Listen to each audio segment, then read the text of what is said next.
মাছের ভেতর কাটা তাই দিলে ঠিকই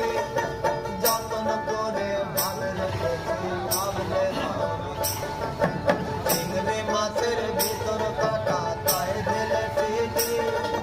যতন করে ভাবলে ভাবলে হবে চালের চুলা লম্বা কোচা তুলি তুলি দাঁড়ি সালের বিবেচনা তার ঘরে সামা